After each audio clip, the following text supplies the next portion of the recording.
সুপ্রিয় দর্শক, আসসালামু আলাইকুম। আশা করছি পবিত্র মাহে রমজানে আপনারা সবাই ভালো আছেন। দর্শক, চলছে কোলোরেক্টাল ক্যান্সার সচেতনতামূলক মাস মার্চ ২০২৫। আপনাদেরকে আমন্ত্রণ জানাচ্ছি বিকন ফার্মাসিউটিক্যালস পিএলসি নিবেদিত ক্যান্সার জয় পাওয়ার্ড বাই জেলোপ্লাট অ্যাকোয়া। দর্শক, পুরো অনুষ্ঠান জুড়ে আপনাদের সাথে আছি আমি ডক্টর সানিয়া এশা। আপনারা আপনাদের নাম এবং বয়স উল্লেখ করে কমেন্ট বক্সে যেকোনো প্রশ্ন করতে পারবেন। দর্শক, আমরা জানি খাদ্যাভ্যাস আমাদের শরীরের জন্য অত্যন্ত গুরুত্বপূর্ণ এবং রমজান মাসে এটি মেইনটেইন করা আমাদের জন্য অনেক দরকারি হয়ে পড়ে এবং কোলোরেক্টাল ক্যান্সারের ক্ষেত্রেও খাদ্যাভ্যাস অত্যন্ত গুরুত্বপূর্ণ। আজকে আমরা আলোচনা করব কোলোরেক্টাল ক্যান্সারের সমস্ত বিষয় নিয়ে। বিষয়টি আলোচনার জন্য আমাদের মাঝে আজকে উপস্থিত আছেন একজন অভিজ্ঞ চিকিৎসক, ডক্টর মোহাম্মদ নাহিদ হোসেন। স্যার একজন ক্যান্সার বিশেষজ্ঞ। উনি কর্মরত আছেন জাতীয় ক্যান্সার গবেষণা ইনস্টিটিউট ও হসপিটালে এবং তিনি একজন কনসালটেন্ট হিসেবে আছেন মেডিকেল অনকোলজি বিভাগ, আজগর আলী হসপিটাল। স্যার আসসালামু আলাইকুম, আপনাকে স্বাগত জানাচ্ছি আমাদের আজকের অনুষ্ঠানে। ওয়ালাইকুম সালাম, আপনাকে ধন্যবাদ এটিএন বাংলাকে আমাকে আমন্ত্রণ জানানোর জন্য। স্যার কেমন আছেন? জি আলহামদুলিল্লাহ ভালো আছি। ধন্যবাদ। স্যার প্রথমে আপনার কাছে প্রশ্নটি রাখছি, কোলোরেক্টাল ক্যান্সার আসলে কি এবং আমাদের শরীরের কোন অংশে এটি হয়? আচ্ছা, কোলোরেক্টাল ক্যান্সার বলার আগে বলতে হবে আসলে ক্যান্সার আসলে কি। ক্যান্সার হলো একটা অনিয়ন্ত্রিত পলিফারেশন বা আমরা বলি এক্সেসিভ গ্রোথ, যেটাকে বলি। আমাদের শরীর অসংখ্য কোষ দিয়ে গঠিত। এই কোষগুলো যখন এক্সেসিভ পলিফারেশন বা অনিয়ন্ত্রিত একটা বৃদ্ধি ঘটে, সেটাকে আসলে আমরা ক্যান্সার হিসাবে সংজ্ঞায়িত করে থাকি। এবং কোলোরেক্টাল ক্যান্সারটা হলো যেই ক্যান্সারটা কোলোরেক্টাল পার্টে হয়ে থাকে। কোলোরেক্টাল পার্টটা কি? কোলোরেক্টাল পার্ট হলো আমাদের কোলনটা হলো যে খাদ্য নালী আছে, খাদ্য নালীর সবচেয়ে বড় পার্ট বা লার্জ ইন্টেস্টাইন আমরা বলি। এটা অনেকগুলো পার্ট নিয়ে গঠিত, যে আমরা স্মল ইন্টেস্টাইন বা ডিউডেনামের পর জেজুনাম এবং আইলিয়ামের পরের যে পার্টটা, যে caecum, appendix, ascending colon, descending colon, even sigmoid colon এবং রেকটাম এবং অ্যানাল ক্যানাল, এটা নিয়ে আসলে আমাদের কোলন এবং রেকটাম গঠিত হয়। এবং এখানে যে অনিয়ন্ত্রিত গ্রোথটা হয় বা পলিপারেশন হয়, সেটাকে আমরা বলি কোলোরেক্টাল ক্যান্সার। জি স্যার, ধন্যবাদ। খুব সুন্দরভাবে বুঝিয়েছেন। স্যার আপনার কাছে আমার পরবর্তী প্রশ্ন, একজন সাধারণ মানুষ কি উপসর্গ দেখা গেলে বুঝতে পারবে যে তার কোলন ক্যান্সার হতে পারে অথবা তার ডক্টরের শরণাপন্ন হওয়া উচিত? আচ্ছা, কোলোরেক্টাল ক্যান্সারের যে বিষয়টা, আসলে কিছু সিমটম দেখে আমরা এটাকে একটা অ্যালার্মিং ফিচার হিসেবে নেওয়া হয় এবং তখনই তার পেশেন্টের একটা ডক্টরের সাথে কনসাল্ট করা উচিত। অ্যালার্মিং ফিচারগুলোর মধ্যে প্রথম ধরনের হলো একটা, যে আমাদের যে বায়োল হ্যাবিট, আমরা যে ডেফিকেশন, যে আমাদের মূত্র মলত্যাগের যে অভ্যাস, এটা একটা পরিবর্তন হয়। যেমন একটা কখনো খুব কনস্টিটিউশন হয় বা পায়খানা একটু কম হয়, কখনো খুব ডায়রিয়া বা এক্সেসিভ ডায়রিয়া হয়। এবং যে আমরা যেটা বলি যে পায়খানার যে ক্যালিভারটা খুব চিকন হয়ে যায়। এবং আরেকটা ইম্পর্টেন্ট ফিচার হলো যে পায়খানার সাথে রক্ত যায়, পাররেক্টাল ব্লিডিং হয়। এবং অনেক সময় যেটা হয় যে একটা অ্যাবডোমিনাল ডিসকমফোর্ট হয়। এবং সবচেয়ে মেইন যেটা অল্টার বায়োল হ্যাবিট হয়। আরেকটা বিষয় হলো যে এই যে পাররেক্টাল ব্লিডিং হতে যে আমাদের কাছে অনেক রুগী এরকম আসে যে পায়খানার সাথে রক্ত যাচ্ছে, সেটা সম্পর্কে তারা জানে না বা বুঝতে পারে না, এবং হতে অ্যানিমিয়া হয়ে যায়। অ্যানিমিয়া হয়ে রক্তশূন্যতা হয়, রক্তশূন্যতায় সে খুব উইক হয়, ফ্যাটিক হয়ে যায়, অল্পতেই খুব দুর্বল হয়ে যায়, হাঁপায় যায় সে, এবং তার ক্ষুধামন্দা দেখা দেয় এবং শ্বাসকষ্ট দেখা দেয়। এই তো এসব মানে মেইন কথা হলো, যদি আমাদের বায়োল হ্যাবিটটা অল্টার হয়ে যায় এবং পায়খানা রাস্তা দিয়ে কখনো রক্ত যায়, এক ফোঁটা রক্ত যদি পায়খানা রাস্তা দিয়ে যায়, তখনই সেটা ডাক্তারের সাথে শরণাপন্ন হওয়া উচিত এবং ডাক্তারের কনসাল্ট করা উচিত।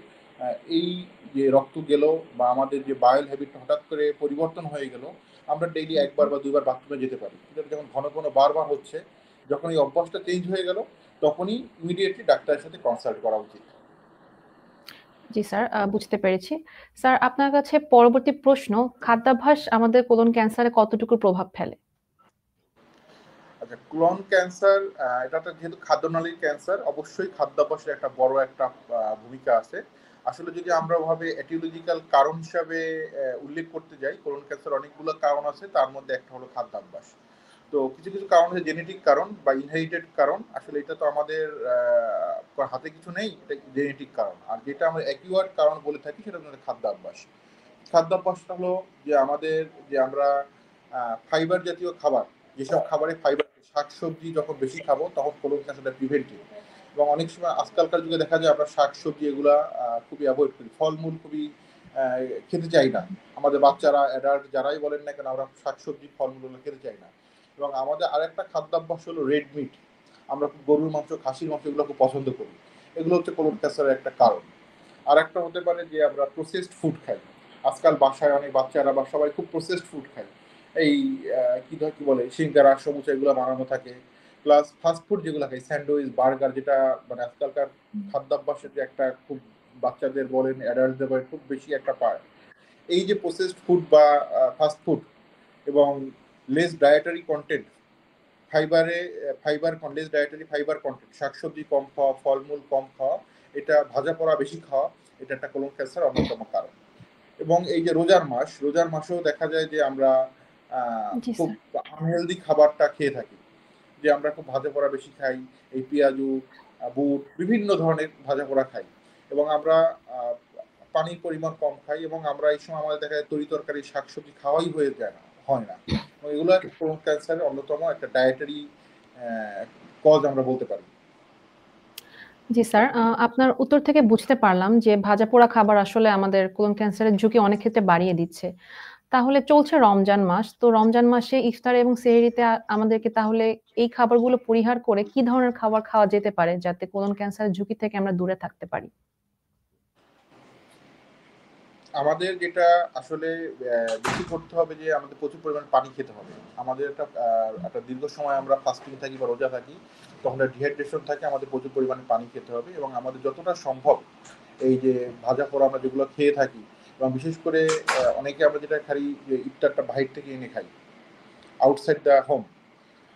এই যে যে তেলটা ইউজ করি, অয়েলটা ইউজ করি, এই তেলটা প্রসেসড অয়েল, বিভিন্ন বারবার ব্যবহার করা অয়েল, এগুলোকে আমাদের অ্যাভয়েড করা দরকার। এবং আমাদের যেটা দরকার হচ্ছে ফলমূল খাওয়া, শশা খাওয়া, যে এই খাবারটা আছে আমাদের ফাইবার জাতীয় খাবার আছে, এইসব খাবারটা আমাদের একটু অভ্যাস করা দরকার, যাতে আমাদের পানি শূন্যতা জিনিসটাও অ্যাভয়েড হয়। প্লাস একই সাথে এই যে খাবারগুলো যে ক্ষতি করে, যে প্রসেসড ফুডগুলো যে ক্ষতি করে, সেগুলো আমাদের অ্যাভয়েড করতে পারি। দর্শক, স্যারের উত্তর থেকে কিন্তু আমরা বুঝতে পারলাম যে রমজান মাসে তাহলে আমাদেরকে কি ধরনের খাবার খাওয়া উচিত যাতে আমরা ক্যান্সারের ঝুঁকি থেকে রক্ষা পেতে পারি। আপনারা এই অনুষ্ঠানে আমাদের সাথে সরাসরি যুক্ত আছেন এবং আপনাদের নাম এবং বয়স উল্লেখ করে কিন্তু আমাদেরকে কমেন্ট বক্সে যেকোনো প্রশ্ন করতে পারবেন। স্যার, আপনার কাছে আমার পরবর্তী প্রশ্ন, কোলন ক্যান্সারের জন্য ঝুঁকিপূর্ণ বয়স আসলে কেমন? আচ্ছা, এইটা এখন উত্তর দেওয়া খুব ডিফিকাল্ট। যে আমরা যেটা নর্মালি বলে থাকি যে কোলন ক্যান্সার ঝুঁকিপূর্ণ বয়স অ্যাডাল্ট পার্সনদের কোলন ক্যান্সার বেশি হয়ে থাকে। সেক্ষেত্রে আমরা বলি যে আফটার 50 বছরের বয়সের থেকে কোলন ক্যান্সার ঝুঁকিটা খুব বেড়ে যায়। কিন্তু বর্তমান সময় দেখা যাচ্ছে আরেকটা জিনিস আছে, যে ইয়াং আনসেট কোলন ক্যান্সার। জি। এটা দেখা যায় 50-এর পূর্বে যে কোলন ক্যান্সারটা হয় সেটাকে আমরা বলি ইয়াং আনসেট কোলন ক্যান্সার। এবং আমাদের এই প্রপোর্শনটা বা এই প্রিভিলেন্সটা অনেক বৃদ্ধি পাচ্ছে আধুনিক সময়। জি স্যার। ইয়াং বয়সের বাচ্চা-কাচ্চা বা ছেলে-মেয়েদের ক্ষেত্রে যে কোলন ক্যান্সারের ঝুঁকি বেড়ে যাচ্ছে, তো কি ফ্যাক্টর গুলো এই ক্ষেত্রে প্রধান ভূমিকা পালন করছে এবং তারা কি মেনে চললে এই ঝুঁকি থেকে রক্ষা পেতে পারবে? এটাও সেই উত্তর, এটা উত্তর আসলে আমি অলরেডি দিয়ে দিয়েছি। এটার ইয়াং অনসেট যে কোলন ক্যান্সার বা কোলন ক্যান্সার যে কারণ, একটা জেনেটিক কারণ। জেনেটিক কারণের মধ্যে থাকে যে ইনহেরিটেড যে কারণগুলো থাকে, লিঞ্চ সিনড্রোম থাকে, ফ্যামিলিয়াল পলিপোসিস কলাই থাকে, বিভিন্ন রোগ থাকে। এগুলো যাদের থাকে, এটা আসলে জেনেটিক্যালি যেহেতু হয়ে থাকে, এটা আসলে প্রিভেন্ট করার কোনো উপায় আমাদের কাছে নাই। আর স্যার, সেকেন্ড একটা জিনিস লাইফস্টাইল মডিফিকেশন কি কোনোভাবে ইম্পোর্টেন্ট ভূমিকা ফেলতে পারে অবশ্যই এবং কি অবশ্যই কিছু করা যেতে পারে? অবশ্যই ইম্পর্টেন্ট ভূমিকা ফেলতে পারে। আরেকটা কারণ হচ্ছে এই যে আপনার ডায়েটারি হ্যাবিট, যেটা আমরা বললাম, যে আমাদের দেখা যাচ্ছে যে আজকাল আমাদের বাচ্চারা বিশেষ করে বাইরের খাবার, প্রসেসড ফুড খুবই পছন্দ করে, এবং এটা তারা রেগুলার খেয়ে থাকে। এবং এটা থেকে এক সময় কিন্তু এটা যে আজকে খাবে, এই ফাস্ট ফুডটা বাইরে আমি খাচ্ছি বা প্রসেসড ফুডটা খাচ্ছি, আজকে আমি এটা খাচ্ছি, কালকেই ক্যান্সার হয়ে যাবে, ব্যাপারটা তা না। এই ক্যান্সারটা ডেভেলপ করতেও তো আমার 5 বছর, 7 বছর, 10 বছর সময় লেগে যাবে। তো জি আমরা স্যার। আমাদের যত সম্ভব এটাকে অ্যাভয়েড করতে হবে। এবং এইটা যেহেতু আমরা অ্যাভয়েড করছি না, এবং অনেক আগে থেকেই করছি না, যে আমাদের একসময় এই ফাস্ট ফুডের চলটা কিন্তু আমাদের ছিল না। এইটা হয়তো বা last 15 years or 12 years, 15 years, 20 years এই প্রচলনটা চলে আসছে। সেটার ফল কিন্তু আমরা এখন পাচ্ছি। এবং এখন যেটা আমরা খাচ্ছি, বা আমাদের যেটা হচ্ছে এটার ফল কিন্তু আমরা আরো হয়তো 5 বছর 7 বছর 10 বছর পরে পাবো। সুতরাং এইটাকে আমাদের অ্যাভয়েড করতে হবে যে আমাদের প্রসেসড ফুড। আরেকটা হলো যে আমাদের বাচ্চারা খুব সেডেন্টারি লাইফস্টাইলে আমরা বলে থাকি, এরা কোনো ফিজিক্যাল অ্যাক্টিভিটি করে না। এরা সকালে ঘুম, দুপুরে ওঠে, দুপুরে রাতে ঘুমায় খুব লেট করে। এই যে সেডেন্টারি লাইফস্টাইল, এই লাইফস্টাইলটাকে আমাদের অ্যাভয়েড করতে হবে। একটা রেগুলার ফিজিক্যাল এক্সারসাইজ করতে হবে, একটা হেলদি লাইফ লিড করতে হবে। তাহলেই যে আমাদের যে অ্যাকুয়ার্ড যে কারণে কোলন ক্যান্সারটা ডেভেলপ করে থাকে, এটা আমাদের অনেকটাই প্রিভেন্ট করা সম্ভব হয়ে থাকে। আর ইনহেরিটেড যে কারণগুলো হয় সেগুলো হয়তো আমরা প্রিভেন্ট করতে পারবো না, কিন্তু অ্যাকুয়ার্ড যে কারণটা সেটা আমরা খুব সহজেই অনেকাংশেই প্রিভেন্ট করতে পারবো। জি স্যার, ধন্যবাদ। স্যার, আপনার কাছে আমার পরবর্তী প্রশ্ন, কোলন ক্যান্সারের প্রাথমিক পর্যায়ে কি ধরনের টেস্ট করে এটি নির্ণয় করা যেতে পারে? এটা আসলে আপনার এই প্রোগ্রামের সবচেয়ে ইম্পর্টেন্ট কোশ্চেন হলো এটা, যে এই ক্যান্সার স্ক্রিনিং আমরা বলি। অনেকগুলো ক্যান্সারই আছে যে এই ক্যান্সারগুলো আমরা স্ক্রিনিং করে খুব আর্লি আইডেন্টিফাই করতে পারি। কারণ স্ক্রিনিং মানে হচ্ছে ক্যান্সারটা খুব আর্লি আইডেন্টিফাই করা, এবং যত তাড়াতাড়ি আইডেন্টিফাই করতে পারবো অত আর্লি স্টেজে আমরা ক্যান্সারটাকে ধরতে পারবো। এবং তখন আমরা যদি ধরেন এই কোলন ক্যান্সার স্টেজ 1 বা স্টেজ 2-তে আমরা ধরতে পারি, তখন আমরা ট্রিটমেন্ট করলে এই রোগটা সম্পূর্ণ কিওর করা সম্ভব। সুতরাং এই স্ক্রিনিংটা কোলন ক্যান্সারের জন্য খুবই খুবই ইম্পর্টেন্ট। এবং আমরা ট্রেডিশনালি বলে থাকি, যেহেতু আমি আপনাকে একটু আগে বললাম কোলন ক্যান্সারের একটা বয়স হচ্ছে 50, আমরা বলে থাকি 50 ইয়ার্স থেকে পেশেন্টকে রেগুলার কোলন ক্যান্সারের জন্য স্ক্রিনিং করতে হবে। এই স্ক্রিনিংটা কি? আমরা একটা টেস্ট বলে থাকি occult blood test. Occult blood test হলো অকাল্ট স্টুল ব্লাড টেস্ট। স্টুলটাকে প্রতি বছর আমরা একবার করে অন্তত পরীক্ষা করবো, রুটিন, কোনো কারণ নাই, এমনি এমনি আমরা পরীক্ষা করবো। সুস্থ মানুষ আমরা পরীক্ষা করে দেখি, যদি 50 বছরের বয়স থেকে যদি এটা দেখি পজিটিভ, তখন আমরা ফার্দার আরো আদার্স টেস্টে চলে যাব যে না এটা কেন, কারণ আমার স্টুলের ভিতরে কোনো ব্লাড থাকার কথা না নর্মালি। অকাল্ট মানে হচ্ছে ভিতরে লুকায়িত। এই অকাল্ট কোনো ব্লাড থাকার, স্টুল থাকার কথা না, এটা আছে কিনা।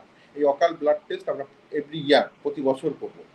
আর একটা টেস্ট আছে ফিকাল ডিএনএ টেস্ট, এটা আমরা করি এভরি 3 ইয়ার্স। এবং যদি আমরা পরবর্তী টেস্টে যাই, সেটাকে বলি আমরা কোলোনোস্কোপি।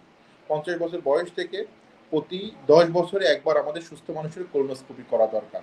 কারণ যদি কোলন ক্যান্সার বা রেকটাল ক্যান্সার ডেভেলপ করে, তখন আমরা কোলোনোস্কোপির মাধ্যমে খুব সহজেই আইডেন্টিফাই করতে পারবো। সুতরাং কোন সুস্থ মানুষ তারও 50 বছর বয়স থেকে প্রতি 10 বছরে একবার কোলোনোস্কোপি করা দরকার। এখানে আরেকটা কথা আছে, যদি কোনো সুস্থ মানুষ, কোনো পেশেন্ট, তার ফ্যামিলি মেম্বার কারো কোলন ক্যান্সার থাকে, বা আমি একটু কিছু রোগের কথা বলছি, ফ্যামিলিয়াল পলিপোসিস কোলাই বা লিন্স সিনড্রোমের কোনো রোগ থাকে, বা তার ফ্যামিলি ইতিহাস কোলন ক্যান্সার থাকে, তার এই স্ক্রিনিং টাইমটা 40 বছর বয়স থেকে শুরু করতে হবে। এবং এটা যখন আমরা করব, এই স্ক্রিনিংটা করি আমরা কোনো পেশেন্ট না, সুস্থ মানুষকে, তখন আমরা খুব আর্লি স্টেজে এই ক্যান্সারটা আইডেন্টিফাই করতে পারবো। তখন আমরা এই রোগটাকে খুব সহজেই চিকিৎসা করতে পারবো। ধন্যবাদ স্যার। দর্শক, আমরা জানতে পারলাম কোলন ক্যান্সারের পরীক্ষা-নিরীক্ষাগুলি নিয়ে। এবার চলে যাচ্ছি চিকিৎসা প্রসঙ্গে। স্যার, আপনার কাছে আমার পরবর্তী প্রশ্ন, বাংলাদেশের প্রেক্ষাপটে কোলন ক্যান্সার চিকিৎসা করে নিরাময়ের সম্ভাবনা আসলে কতটুকু? কোলন ক্যান্সার, যদি আমি একটু আগেই বললাম, যদি আর্লি স্টেজে ধরা যায়, এটি নিরাময় করা সম্ভব। সম্পূর্ণ রোগটাকে নিরাময় করা সম্ভব যদি স্টেজ 1 এবং স্টেজ 2-তে আপনার ক্যান্সারটা আইডেন্টিফাই হয়। এবং এই জন্যই আমরা আসলে এই স্ক্রিনিংটাকে খুব গুরুত্ব দিয়ে থাকি, যে আর্লি স্টেজ রোগটা ধরা পড়ার জন্য।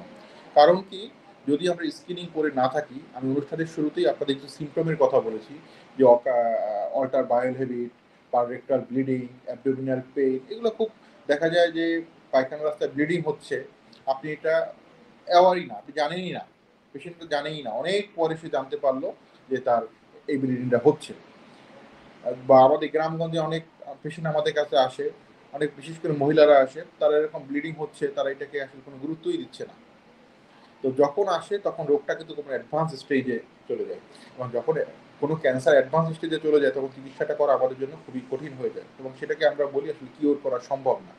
কিন্তু রোগটা যদি আর্লি স্টেজে আসে, তাহলে এই রোগটা সম্পূর্ণ কিওর করা সম্ভব। কারণ কোলন ক্যান্সারের যে ট্রিটমেন্ট, কোলন বা রেকটাম ক্যান্সারের যে ট্রিটমেন্ট, অপারেশন, কেমোথেরাপি, রেডিওথেরাপি, এবং এই প্রতিটা জিনিসই আসলে আমাদের দেশে অ্যাভেলেবেল, যদিও পরিমাণে সীমিত পরিসরে অ্যাভেলেবেল রেডিওথেরাপির বিষয়টা, বাকি অপারেশন, কেমোথেরাপি পুরোটাই আমাদের দেশে অ্যাভেলেবেল। এবং যার কারণে যদি আমরা আর্লি স্টেজে এই রোগটাকে ধরতে পারি, এটাকে সম্পূর্ণ কিওর করা সম্ভব। জি স্যার, ধন্যবাদ। স্যার, এখন আপনার কাছে জানতে চাচ্ছি যে আমাদের দেশের ওষুধ প্রযুক্তি অলরেডি অনেক উন্নত আমরা জানি। তো আমাদের এই উন্নত ওষুধ প্রযুক্তি কোলন ক্যান্সার নিরাময়ে কতটুকু অবদান রাখছে বলে আপনি মনে করেন? এটা তো আমি মনে করতেছি যে আমাদের যে ওষুধের যে ফার্মাসিউটিক্যালস যে প্রোডাকশন গুলো আছে, বিশেষ করে অনকোলজির প্রোডাকশন গুলো আছে, এতে আমরা অনেক ডেভেলপ, এবং এই ডেভেলপমেন্টের জন্য যেটা হচ্ছে যে এখন কিছু কিছু কোম্পানি আসতেছে, আরো কোম্পানি যদি আসে এদের মধ্যে কম্পিটিশন হবে, কারণ এই যে কোম্পানিগুলো আসতেছে সব ধরনের ওষুধ, বেশিরভাগ ওষুধই ক্যান্সার, অ্যান্টি ক্যান্সার যে ড্রাগ, ইভেন ইমিউনোথেরাপি, এটা এখন আমাদের দেশে অ্যাভেলেবেল। এখন যার কারণে দেশি কোম্পানি যখন এই ওষুধগুলো প্রোডাকশন করতেছে, এটার যে দামটা হচ্ছে আমাদের সাধারণ জনগণের হাতের নাগালের মধ্যে আসতেছে। এবং আরো যদি কোম্পানি আমাদের এই প্রোডাকশনে চলে আসে, তখন আমাদের কম্পিটিশনটা আরো বাড়বে, এবং তখন এই প্রাইসটা, ড্রাগ প্রাইসটা আরো কমে যাবে, এবং তখন আমাদের চিকিৎসা করা আরো অনেকটা ইজি হয়ে যাবে। এবং আমাদের যে কেমোথেরাপি এজেন্ট, বলতে গেলে বেশিরভাগ, প্রায় সব ধরনের কেমোথেরাপি ড্রাগ আমাদের দেশে অ্যাভেলেবেল। এবং যে ইমিউনোথেরাপি এই যে বিকম বলেন, আরো কিছু কোম্পানি আছে, এরা সব ইমিউনোথেরাপি ড্রাগগুলোও নিয়ে আসতেছে, এবং এটা আমাদের জন্য খুব, আমাদের অনকোলজিস্টদের জন্য খুব আশাব্যঞ্জক কথা। একই সাথে আমাদের রোগীদের জন্য খুব আশাব্যঞ্জক যে আমরা এই ড্রাগগুলো আমাদের দেশে অ্যাভেলেবেল পাচ্ছি। ধন্যবাদ এবং স্যার। এবং এবং এবং এই ড্রাগগুলোর জন্য আসলে আমাদের ওই বিদেশে যেতে হবে না, বা আমাদের বিদেশ থেকে আনতে হবে না, আমাদের দেশেই অ্যাভেলেবেল, এবং এই ড্রাগগুলো দিয়ে আমরা আমাদের সব রোগীদের চিকিৎসা করতে পারি। জি, ধন্যবাদ স্যার। স্যার, আপনার কাছে আমার পরবর্তী প্রশ্ন, আমরা আজকে এই অনুষ্ঠানটি করছি কিন্তু আমাদের দেশের মানুষকে সচেতন করার জন্য ক্যান্সার সম্পর্কে, যাতে তারা আগে থেকেই জানে এবং এটি প্রতিরোধ করতে সক্ষম হয়। সোশ্যাল মিডিয়ার থ্রুতে আমরা এই প্রোগ্রামটি করে আমরা আমাদের মেসেজটি পৌঁছানোর চেষ্টা করছি। কিন্তু এখনো যেটি দেখা যাচ্ছে যে গ্রাম বাংলার জনতা কিন্তু ক্যান্সার সম্পর্কে তেমন একটি সচেতন না। তো সেক্ষেত্রে কি করা যেতে পারে বলে আপনার মনে হয়, বা আপনার থেকে আর কি পরামর্শ আছে আমাদের জন্য? আসলে এই ক্ষেত্রে সরকারি, বেসরকারি, মাস মিডিয়া সব জায়গাতেই আসলে আমাদের উদ্যোগ নেওয়া উচিত। একই সাথে সোশ্যাল মিডিয়া আজকাল একটা খুব ভালো প্ল্যাটফর্ম। এখানেও আমরা যারা বিশেষজ্ঞ আছি, বা আমরা এই ধরনের লোক আছি, বা যারা সমাজ সেবা নিয়ে কাজ করে, তাদেরও আমাদের উদ্যোগ গ্রহণ করা দরকার। কারণ একটা ক্যান্সার যখন কোনো পেশেন্টের হয়ে যায়, সেটা তখন আমাদের ট্রিটমেন্ট করতে হবে। এবং ক্যান্সারের যে প্রিভেনশনটা, আসলে সব ক্যান্সারেরই কারণ, যদি আমরা মোটা দাগে বলতে চাই, দুইটা কারণ। একটা হলো জেনেটিক কারণ, আর একটা হলো অ্যাকুয়ার্ড কারণ। আমরা হয়তো বা জেনেটিক অ্যাকুয়ার্ড কারণটাকে সচেতনতার মাধ্যমে কিছুটা প্রিভেন্ট করতে পারি, কিন্তু যে জেনেটিক কারণগুলো এগুলো আমরা প্রিভেন্ট করতে পারবো না। তার ফলে ক্যান্সারের যে প্রপোর্শনটা, এটা একটা হবেই। এবং তখন আমাদের যেটা টার্গেট হওয়া উচিত, অনেকগুলো ক্যান্সারই আছে যেগুলো আমি বললাম যে স্ক্রিনিং দিয়ে আমরা আর্লি স্টেজে ডায়াগনোসিস করতে পারি, এবং আর্লি স্টেজ যখন ডায়াগনোসিস করতে পারি, আমরা ট্রিটমেন্টটা খুব সোজা হয়। যার ফলে আসলে এই যে কোনো রুগীর, যেটা আমি কাছে কোলন ক্যান্সার বিষয়ে যেটা বললাম, যে কখনো টেক হোম মেসেজ হলো, যদি আমার পার রেক্টাল এক ফোঁটা ব্লিডিংও হয়, এটাকে আমাদের কোনো অবহেলা করার কোনো সুযোগ নাই। এটা অবশ্যই সাথে সাথে একজন বিশেষজ্ঞ ডাক্তারের পরামর্শ নিতে হবে। এবং যেটা আমরা গ্রাম বাংলা বলেন, শহর বাংলা বলেন, সব জায়গাতেই আমরা আসলে পেশেন্ট ডিলিংস করতে গিয়ে পাই যে রোগ হয়ে গেছে, সিমটম আমরা শুনেই বুঝতে পারতেছি, একটা সিমটম শুনেই বুঝতে পারতেছি যে না, this can be patient of colon cancer. But পেশেন্টরা আরো 6 মাস আগে থেকে, আরো 2 বছর আগে থেকে, আরো 9 মাস আগে থেকে ভুগতেছে, কিন্তু তারা সেটা তার ফ্যামিলি, ইভেন ডাক্তার তো দূরের কথা, তার ফ্যামিলি মেম্বারের কাছেও এক্সপ্রেস করতেছে না। তো সো এইটাকে আমাদের, এই ট্যাবুটাকে আমাদের ভাঙতে হবে, যে আমার এই প্রবলেমটা হচ্ছে, এই প্রবলেমটার জন্য আমার ডাক্তারের কাছে যেতে হবে। হতে পারে আমার পাররেক্টাল ব্লিডিং এর আরো অনেক কারণ আছে, অনেকগুলো কারণ আছে আমার পাররেক্টাল ব্লিডিং এর। তো সেটা নর্মাল কারণ, আমি ডাক্তারের কাছে যাই, ডাক্তার আমাকে ইভালুয়েট করে দিবে এটা কি, এটা কেন হচ্ছে, এটা কি কোলন ক্যান্সারের জন্য হচ্ছে, বা অন্য কোনো নর্মাল কারণের জন্য। নর্মাল কারণের জন্য হলে নো প্রবলেম, আলহামদুলিল্লাহ। বাট কোলন ক্যান্সার বা ক্যান্সারের জন্য হয়, সেটা আমাদের ইমিডিয়েটলি ট্রিটমেন্ট করতে হবে, কারণ যত আর্লি স্টেজে আমরা ট্রিটমেন্ট করবো, অত আমাদের রোগটা ভালো হয়ে যাওয়ার সম্ভাবনা বাড়বে। সুতরাং কখন যদি কোনো সিমটম হয়, এটাকে লুকায় রাখা যাবে না, গোপন রাখা যাবে না, সাথে সাথে ডাক্তারের পরামর্শ নিতে হবে। জি স্যার, অসংখ্য ধন্যবাদ। স্যার, আমরা চলে এসেছি প্রায় অনুষ্ঠানের শেষ পর্যায়ে। আপনাকে আমাদের বিদায় জানাতে হবে। কিন্তু যাওয়ার আগে দর্শকদের উদ্দেশ্যে সার্বিকভাবে যদি আপনার কিছু বলার থাকে। সার্বিকভাবে হলো, আসলে ক্যান্সার একটা দুরারোগ্য ব্যাধি। যেটা আগে বলতো যে ক্যান্সার হলে কোনো রক্ষা নাই, আসলে ব্যাপারটা তা না। আমরা আমাদের যে গোলটা আমরা এখন বলি যে যদি ক্যান্সারটা যদি আর্লি স্টেজে ধরা পড়ে তাহলে এটা সম্পূর্ণ নিরাময় সম্ভব, এবং এই ক্যান্সার রোগের যে চিকিৎসা, পুরো চিকিৎসাটা ব্যবস্থাটাই আমাদের দেশে অ্যাভেলেবেল। সুতরাং যদি কোনো প্রবলেম, কোনো সিমটম যেটা দেখা দেয়, আনইউজুয়াল কোনো সিমটম, সাথে সাথেই ডাক্তারের শরণাপন্ন হবেন এবং খুব দ্রুত চিকিৎসা শুরু করবেন। তাতে যদি আমরা আর্লি স্টেজে রোগটা ধরতে পারি, আমাদের চিকিৎসা করা সহজ হবে এবং রোগটা সম্পূর্ণ ভালো হয়ে যাওয়ার একটা সম্ভাবনা তৈরি হবে। জি স্যার, অসংখ্য ধন্যবাদ আপনাকে এতক্ষণ আমাদের সাথে থাকার জন্য এবং কোলন ক্যান্সারের ব্যাপারে এত গুরুত্বপূর্ণ কিছু তথ্য দেওয়ার জন্য। আপনাকেও ধন্যবাদ, এটিএন বাংলাকেও ধন্যবাদ। সবাই ভালো থাকবেন। রমজানুল মোবারক। জি স্যার, আসসালামু আলাইকুম। দর্শক, আমরা চলে এসেছি অনুষ্ঠানের একদম শেষ পর্যায়ে। আপনাদেরকে অনেক ধন্যবাদ এতক্ষণ আমাদের সাথে উপস্থিত থেকে পুরো অনুষ্ঠানটি দেখার জন্য। আশা করছি স্যারের পরামর্শ থেকে আপনারা কোলন ক্যান্সারের ব্যাপারে বিস্তারিত সমস্ত কিছু জানতে পেরেছেন এবং এখন থেকে এই নিয়মগুলো মেনে চলার মাধ্যমে আপনারা ক্যান্সারটি প্রতিরোধ করতে পারবেন। সবাই ভালো থাকুন, সুস্থ থাকুন এবং এটিএন বাংলার সাথেই থাকুন। আজকে সবাইকে বিদায় জানাচ্ছি।